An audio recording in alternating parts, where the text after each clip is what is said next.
Hi friends, ఈరోజు మీకు అరిసెలు ఎలా చేయాలో చూపిద్దాం అనుకుంటున్నాం.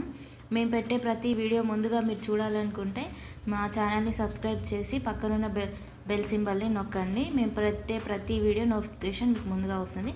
ఇప్పుడు అరిసెలు చేయడానికి కావాల్సిన పదార్థాలు: నువ్వులు, ఇలాచీ పొడి, నానబెట్టిన బియ్యం పిండి, బెల్లం.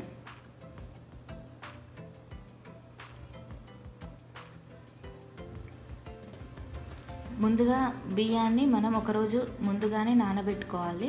ఎంత బాగా నానితే అంత మెత్తగా అరిసెలు వస్తాయి.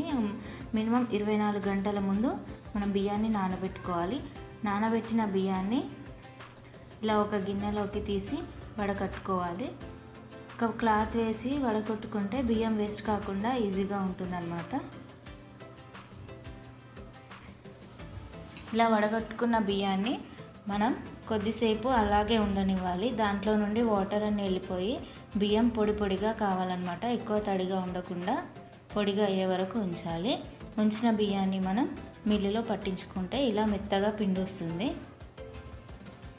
ఇలా మెత్తగా రావాలి. 1 కిలో బియ్యానికి 750 గ్రాముల బెల్లాన్ని తీసుకోవాలి. ఇలా చూసినట్టుగా ఒక గిన్నె పెట్టి దాంట్లో బెల్లాన్ని పాకం పట్టాలి.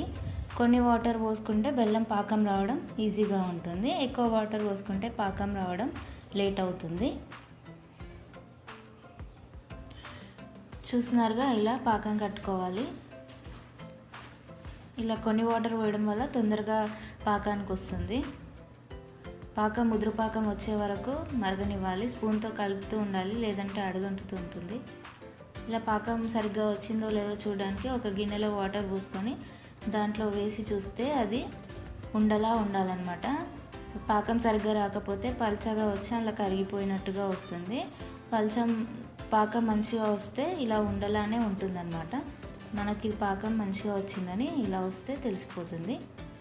ఇలా ఉండలా ఉండాలి బెల్లం. ఇప్పుడు పాకంకి వచ్చిన తర్వాత ఇందులో నువ్వులు, ఇలాచీ పొడి వేసి కలుపుకోవాలి. మీకు కావాలంటే టేస్ట్కి 1 కప్పు నెయ్యి కూడా వేసి కలుపుకోవచ్చు. ఇలా దీంట్లో ఇప్పుడు బియ్యం పిండిని పొడి పొడిగా వేస్తూ కలుపుకోవాలన్నమాట. మనం కలపకపోతే వేసిన తర్వాత ఉండలు ఉండలుగా వస్తుంది. ఇలా కలుపుతూ వేసుకుంటూ ఉంటే ఉండలు రాకుండా ఉంటుంది.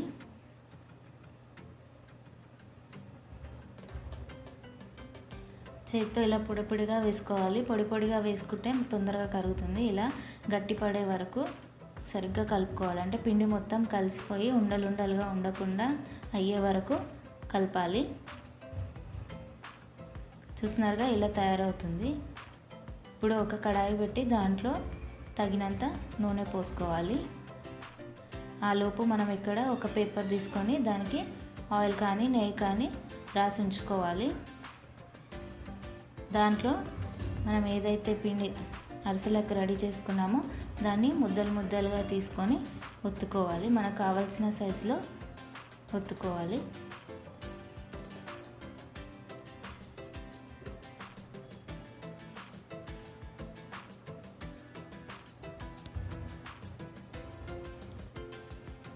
ఇలా ఒత్తుకున్న వాటిని నూనె బాగా వేడెక్కిన తర్వాత దాంట్లో ఒకదాని తర్వాత ఒకటి వేయాలి.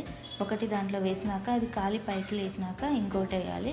ఒకేసారి ఒకదాని వెంబటే ఒకటి వేస్తే 2 అతుక్కుపోతాయి. అలా అతుక్కోకుండా ఒకటి పైకి లేచిన తర్వాత ఇంకోటి వేస్తూ ఉండాలి. నూనె బాగా కాలింది కాబట్టి తొందరగా వేగుతాయి. చూస్తున్నారుగా, ఇలా కలర్ వచ్చే వరకు వేయించుకోవాలి. అవి కాలినాయి కాబట్టి నూనె బుడగడం రావడం కూడా లేదు కదా. చూస్తున్నారుగా, ఇలా ఉండాలి. వాటిని తీసి అరిసెల పీటతో ఒత్తుకుంటూ పేపర్ పైన వేసుకోవాలి. ఏదైనా ఆయిల్ ఉంటే ఆ పేపర్కి వెళ్ళిపోతుంది.